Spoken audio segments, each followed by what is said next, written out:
रामपुर एक छोटा सा शांत गांव था, पहाड़ों के बीच में बसा हुआ। गांव वाले सीधे साधे लोग थे, अपनी जिंदगी से खुश। लेकिन गांव के ऊपर एक अकेली पहाड़ी पर एक हवेली खड़ी थी। ये एक पुरानी हवेली थी, लंबे खंबों और फैली हुई वेरंदा वाली, अब एक अजीब खामोशी में डूबी हुई।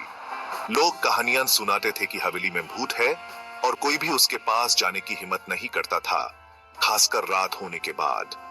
हवेली सालों से खाली पड़ी थी। उसका आखिरी मालिक, एक अमीर जमींदार, रहस्यमयी तरीके से गायब हो गया था। कुछ कहते थे कि वो एक नचने वाली के साथ भाग गया था, दूसरे कहते थे कि उसका खून हो गया था। सच जो भी हो, हवेली ताप से छूटी पड़ी थी। वक्त के साथ इसकी एक डरावनी पहचान बन गई थी। गांव वाले इससे बचाते थे, ये मानते हुए कि यह भटकती आत्माओं का घर है। राज एक 16 साल का जवान लड़का था, हिम्मत से भरा और एडवेंचर का शौकीन। वो गांव वालों की कहानियों का मजाक उड़ाता था, उन्हें अंधविश्वास मानते हुए। अपनी बात साबित करने के लिए उसने शेखी बगरी की वो भूतिया हवेली में अकेला एक रात बिता देगा। उसके दोस्तों ने उसे उकसाया, हिम्मत दी। हिम्मत के दिन आया। जैसे ही शाम हुई, गांव में लंबे साये पड़ने लगे। राज हवेली की तरफ निकल पड़ा।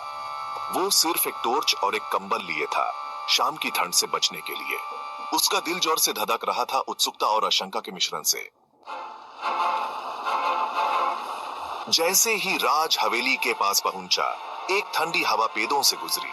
पाटे अजीब तरीके से सरसराते थे, जैसे अंधेरे में कोई फुसाफुसी कर रहा हो। वेरांडा की तरफ जेने वाली सीढ़ियों के नीचे वो रुक गया। उसकी रीढ़ में एक कपकपी दौड़ गई। गहरी सांस लेते हुए वो चढ़ने लगा। हवेली करीब से और भी डरावनी थी। दीवारें टूट रही थी, खिड़कियों पर तख्ते लगे हुए थे। राज ने खटकता हुआ दरवाजा खटोला और अंदर चला गया। हवा धूल और सदन की बदबू से भारी हुई थी।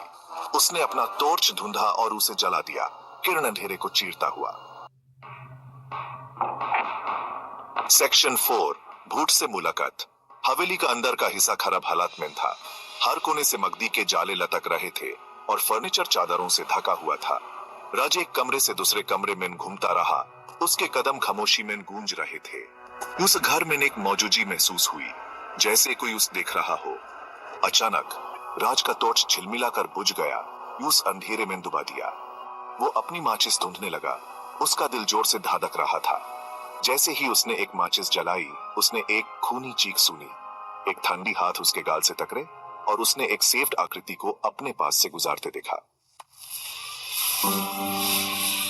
सेक्शन 5, डर की रात। राज डर के मारे पीछे हट गया, उसकी माचिस उसके हाथ से गिर गई। वो फिर से अंधेरे में घिर गया था। वो अपनी सांसों की आवाज सुन सकता था, खामोशी में तेज। उसने अपने पैर पर कुछ टकराते हुए महसूस किया और उसने जोर से लात मारी। यूस और कुछ याद नहीं रहा। जब गांव वालों ने यूस अगली सुबह पाया, तो वो हवेली की सीढ़ियों पर बेहोश पड़ा था। उसके बाल, जो कभी जेट ब्लैक थे, बिल्कुल सेफ्ट हो गए थे। वो सदमे में रहा, जो कुछ उसने देखा था उसके बारे में बोलने में असमर्थ। उस दिन से किसी ने भी पहाड़ी पर भूतिया हवेली के पास जाने की हिम्मत नहीं की। भूत का रहस्य अनसुलझा रहा। एक डरावनी याद उस रात की, जब राज के बाल सेफ्ट हो गए थे। हवेली खामोश खड़ी थी, उस डर का सबूत जो उसकी दीवारों के अंदर छुपा था। और रामपुर के गांव वाले भूतिया हवेली और उस लड़के की कहानियां सुनाते रहे, जिसने उसकी दीवारों के अंदर एक रात बिताने की हिम्मत की थी।